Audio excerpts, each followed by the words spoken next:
नमस्कार, मी अरविंद आठले. सध्याच्या भाषण पुष्प मालिकेतलं आज 25वे पुष्प मी आपल्यासमोर सादर करतो आहे. आज विषय आहे आपली वर्णमाला. लहानपणी जेव्हा तुम्ही शाळेत शिकले असाल, आमच्या काळात तरी सुरुवात श्री गणेशाय नमः पासून असायची. आता ते बदललं आहे. नवीन रचनेप्रमाणे नवीन अक्षर आता नवीन प्रकारे शिकवली जातात, ग म भन या प्रकारची. परंतु श्री गणेशाय नमःला एक विशिष्ट अर्थ होता. तर आता या वर्णमालेसंबंधी आपण बोलणार आहोत. वर्णमाला म्हणजे काय? आपल्या वर्णमालेमध्ये 52 वर्ण आहेत. वर्ण म्हणजे रंग. आपली जी श्री गणेशायनमा ओनामा सिद्धम आणि इथून क ख ग ङ च छ ज य ट ठ ड ण प प ब भ म वगैरे जे काय एक अक्षरांचे समूह होते आपल्याकडे, हे आपण आधी शिकत होतो. आणि त्यानंतर अ आ इ ई उ ऊ वगैरे शिकत असतो. तर वर्णमाला हे जे वर्ण आहेत सगळे, ह्याला वर्णमाला म्हटलं आहे. ही जी अक्षरं सगळी आहेत ह्यांना वर्ण म्हटलेलं आहे. प्रत्येक अक्षराला एक विशिष्ट वर्ण असतो. वर्ण म्हणजे रंग. आणि हा रंग बोलल्यानंतर त्या शब्दांचा अर्थ प्रतीत होत असे. तर आपल्याला बघतो की आपले ऋषीमुनी मंत्रांचे द्रष्टे होते असं म्हणतात. आता द्रष्टे म्हणजे काय हो? ते मंत्रांना पाहू शकत असत. मंत्र हा एक विशिष्ट उच्चारांचा, विशिष्ट शब्दांचा असा शब्दसमूह आणि त्या उच्चारणाप्रमाणे ती अक्षरे तयार होत जातात. हा शब्दसमूहांच्या लाटेमध्ये जो शब्दसमूह दृग्गोचर, दृष्टिगोचर करण्याचे सामर्थ्य आहे, त्यामुळेच त्या विशिष्ट उच्चारामुळे विशिष्ट अक्षरे दृश्यमान होऊन मंत्र दृष्टिमान होतो. त्यामुळे मंत्र म्हणताना उच्चारांची अतिशय शुद्धता पाहिजे. गायत्री पुरस्चरण करताना मी असा गायत्री मंत्र दृग्गोचर झालेला बघितलेला आहे. आता या सगळ्यांचं मूळ जी आपली लिपी, पहिले उच्चार आले आणि ते उच्चार लिहिण्यासाठी मग लिपी उत्पन्न झाली. या लिपीमध्ये पहा, पहिले सर्व स्वर आहेत अ आ ई पासून रु रु लुल्लू पर्यंत. आता हे सगळे वर्ण बरेचसे यातले नवीन शिक्षणामध्ये गायब झालेले आहेत. आणि वर्ण स्वर झाल्यानंतर सर्व व्यंजनं आलेली आहेत. क वर्णातली अक्षरं, च वर्णातली, प वर्णातली, ट वर्णातली असे वेगवेगळे वर्णसमूह आहेत. आणि हे बहुतांशी 5-5 अक्षरांचे गट आहेत. या विशिष्ट वर्णांच्या अक्षरांचा उच्चार करताना तोंडामध्ये जीभ, दात, जिभेच्या वरचा भाग यांना विशिष्ट जागी स्पर्श होतो. वर्ण याचा अर्थ रंग.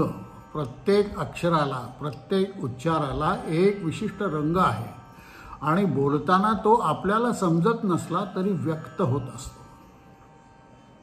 पंचमहाभूतांच्या पंचतत्वाशी याचा संबंध आहे आणि या पंचतत्वांना स्वतःचे असे रंग आहेत. याविषयी आपण पूर्वी बोललो आहे. आणि शब्द उच्चाराप्रमाणे हे रंग व्यक्त होत असतात. म्हणून या लिपीला वर्णलिपी असं म्हटलेलं आहे. म्हणूनच गायत्री मंत्र हा पीत आणि रक्त अशा रंगाचे मिश्रण आहे. तो मंत्र त्या रंगात दिसतो. आपल्याला रंग पाहायला कोणी शिकवलं हो? तरीही शिकवलं नसताना सुद्धा पिवळा रंग म्हटला की सगळ्यांच्या डोळ्यासमोर एकच पिवळा रंग उत्पन्न होतो. आंबा म्हटलं की पिकलेला आंबा असेल तर पिवळा वर्ण उत्पन्न होतो आणि कच्चा आंबा, कैरी असेल तर हिरवा वर्ण आपोआप रंग आपल्यासमोर दृष्टी लावतो. आपण त्याची कल्पनाच करतो की कच्ची कैरी म्हणजे हिरवा रंगाची. आता उच्चारांची जी ताकद आहे किंवा आपल्या वर्णांचे ते सामर्थ्य आहे, अत्यंत निर्दोष अशी आपली लिपी आहे. आतल्या अक्षरांचे उच्चार कोणीही वाचले तरी ते विशिष्टच होतात. अ म्हटले की तो कोणीही वाचला तरी अच होतो. प म्हणला की पच होतो, क्ष म्हणला की क्षच होतो. परंतु इंग्रजी किंवा इतर लिपीमध्ये इतकी शास्त्रशुद्ध लिपी नाही आहे. इंग्रजीमध्ये ए घेतला तर त्याचे अ, आ, असे अनेक प्रकारचे उच्चार तयार होऊ शकतात. तसं आपल्या लिपीचं नाही आहे. अत्यंत शास्त्रशुद्ध रीतीने या लिप्या तयार झालेल्या आहेत. पहा, पतंजलीला व्याकरण लिहिण्यासाठी 12 वर्ष तपश्चर्या करावी लागली. म्हणजे किती कठीण, आणि त्यामुळे ती निर्दोष अशी लिपी आपली तयार झालेली आहे. निर्दोष असं व्याकरण तयार झालेलं आहे.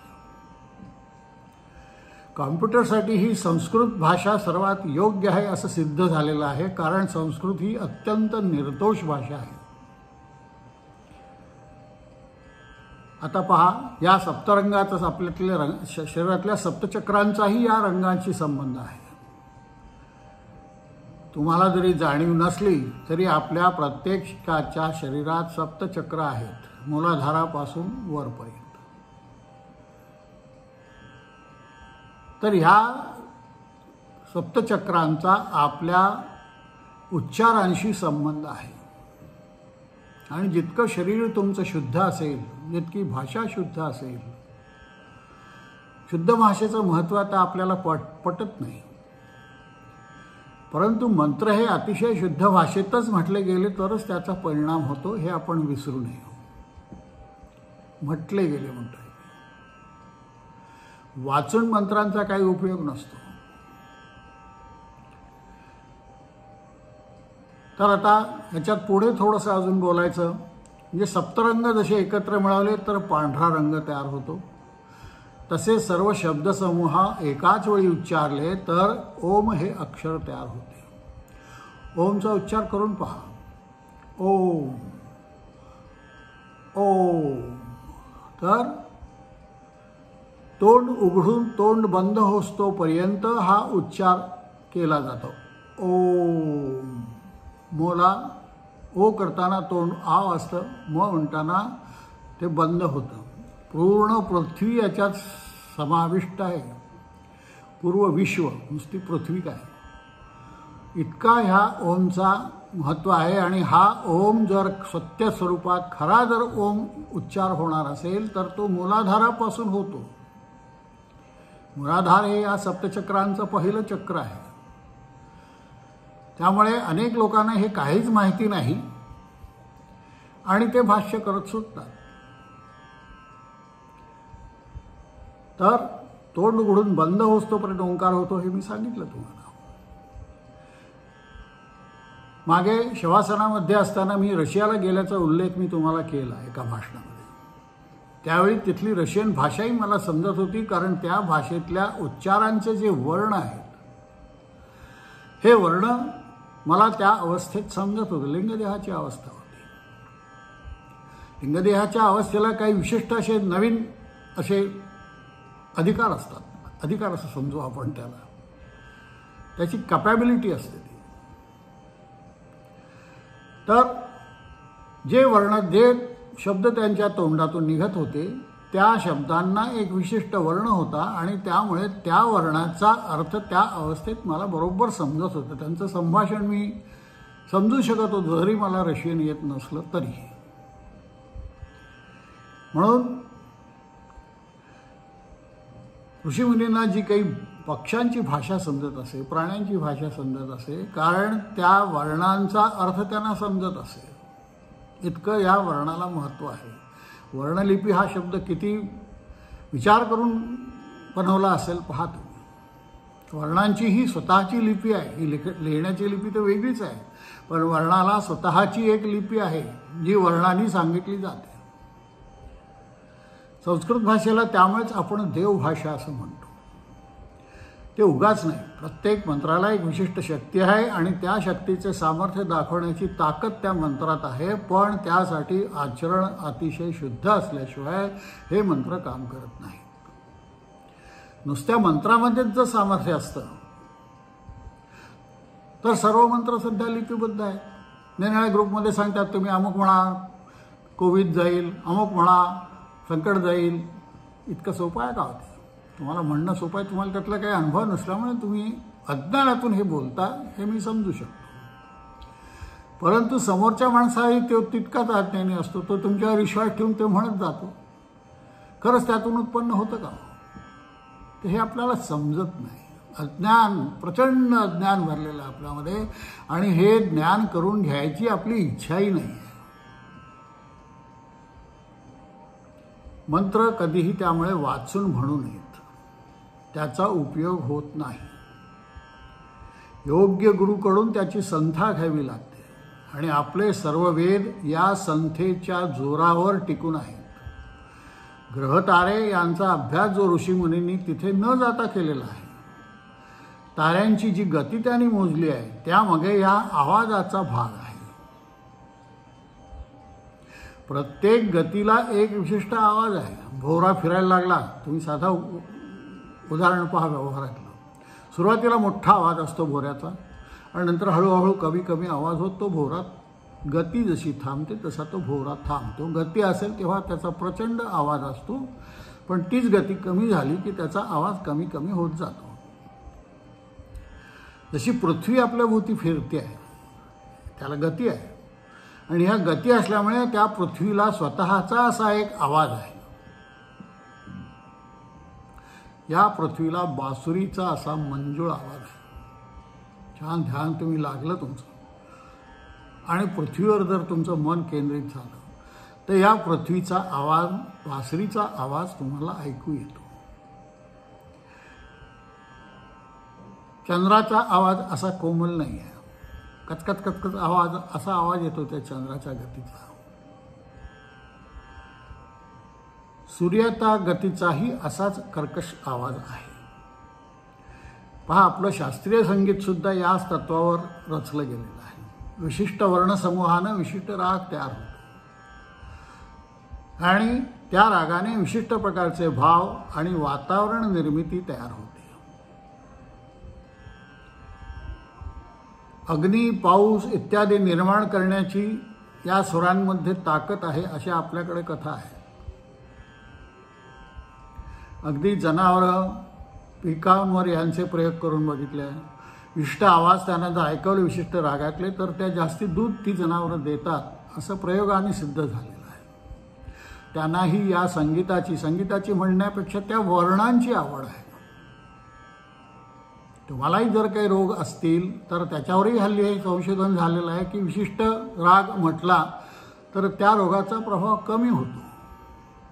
ते जे विशिष्ट त्या वर्णांचा उच्चार आहे, हा उच्चार तुमच्यावर रोगप्रतिबंधक म्हणून सुद्धा काम करतो. इतकं ह्या वर्णाला महत्त्व आहे. आणि भावनिर्मिती हे या वर्णांचं मोठं असं गमक आहे. भावनिर्मिती हे वर्णसमूह तयार करू शकतात. तर निरनिराळे राग ह्या वर्णांवर आधारित, या वर्णांप्रमाणे त्याचे रंग उत्पन्न होऊन त्या त्या रंगाची जी संगती आहे ती तुमच्यावर परिणाम करत असते. तर हे इतकं मोठं शास्त्र ह्या सगळ्या वर्णलिपीमध्ये आहे. हे शास्त्र अभ्यास केला तर लक्षात येईल, आणि दुर्लक्ष केलं तर चाललंच आहे आपलं जीवन. जीवनातला जो मी नेहमी म्हणतो, जीवन हे आनंद घेण्यासाठी आहे. अहो, साधं झाडावरचं पान जे खाली येतं त्याला गती असते, आणि असं लटलट लटलट असं करत येतं. ते पहा तुम्ही जरा ऑब्झर्व करून. त्या पानाचा आवाजही अतिशय मंजूळ असतो. घेऊन पहा. समुद्राच्या लाटांचा धीर गंभीर आवाज. तुम्ही एखादा शंख, मोठा शंख असेल तुमच्याकडे, तर शंखाला कान लावून ऐका. त्या शंखामध्ये तुम्हाला समुद्राचा आवाज ऐकू येईल, लाटांचा. हे शास्त्र शुद्ध आहे. प्रयोग करून पहा. नुसती नावं ठेवून शास्त्राला काही होत नाही. ते शास्त्र कितपत खरं आहे याची कसोटी पाहण्याचा अधिकार तुम्हाला आहे, आणि ही पाहत नाही तोपर्यंत त्या शास्त्राला नाव ठेवण्याचा कोणताही अधिकार तुम्हाला नाही. मी सांगितलं तुम्हाला, की मी अत्यंत नास्तिक होतो. मी कधी पत्नीला देवपूजासुद्धा करू देत नसे, दिवा लावू देत नसे देवापाशी, इतका प्रचंड नास्तिक. परंतु जेव्हा मी ते शास्त्र ठरवलं की हे खरोखर अविश्वासाने ह्याच्यावर करायचं नाही, ह्याचे प्रयोग करून बघायचे. आणि ज्यावेळी हे सगळे मी त्या शास्त्रात पडलो त्यावेळी ते शास्त्र किती खरं आहे हे माझ्या डोक्यात हळूहळू भिनायला लागलं आणि माझा प्रचंड विश्वास या शास्त्रावर बसला. आज मी तुम्हाला सांगतोय हे त्या अनुभवातून सांगतोय. त्यामुळे देवपूजा कोणाला आवडत नाही, ठीक आहे, मान्य आहे. मी त्या सगळ्यातून नास्तिकतेतून गेला असल्यामुळे तुमची मनस्थिती मी समजू शकतो. परंतु याचा अर्थ तुमचं ज्ञानेंद्रिय बंद करा, कान बंद करा असं नाही आहे. ज्ञानेंद्रिय तुम्ही लावा, कस लावा, कस लावण्याची शक्ती ठेवा. आणि ही ज्ञानेंद्रिय घेऊन हे शास्त्र तपासण्याची पात्रता अंगात आणा. ही पात्रता एका दिवसात कधी येत नसते. तर ही पात्रता आणण्यासाठी उपासना करावी लागते आणि ती वाट पाहून करावी लागते. आज केली, महिन्या 2 महिन्यात त्याचे रिझल्ट आले असं होत नाही. उपासनेमध्ये उपासना हे जन्मोजन्मींचं आहे. जसं तुम्ही कुत्र्यांचं पाल, खूप तुमच्या अनेक पटीने आवाजाचं ज्ञान त्याला असतं. तुम्ही एखादा आवाज ऐकायच्या आधी अत्यंत सूक्ष्म परिस्थितीतही तो आवाज त्याला ऐकू येत असतो. लांब कुठे काही घडलं असेल तरी त्याला ते दिसतं. गरुड आहे, वर 2 किलोमीटरवर तो असतो हवेमध्ये, तरी त्याला खालचं ध्येय दिसतं. त्याला जी शिकार खाली हवी असते ती त्याला दिसते. एवढ्या उंचावरून एखाद्या डोंगरातला छोटा उंदीरही त्याला दिसत असतो. इतकं सूक्ष्म आपण जाऊ शकतो. तर हा विचार करा. छान जीवनात खूप आनंद भरलेला आहे. घ्यायची तयारी ठेवा. देणाऱ्याने खूप दिलं आणि तुमची घ्यायची तुमची झोळीच फाटकी आहे, काय उपयोग आहे? फाटक्या झोळीत कधी घेऊ नका. झोळी भरली ठेवा, अजून भरण्याची तयारी ठेवा आणि मजबूत ठेवा. तर मला वाटते हा विषय या ठिकाणी आता पुरे करतो. पुष्कळ विषय आहेत पुढे, एक एक घ्यायचीच आहेत सगळे. तर निरोप घेतो आपला. नमस्कार. छान आनंदात राहा.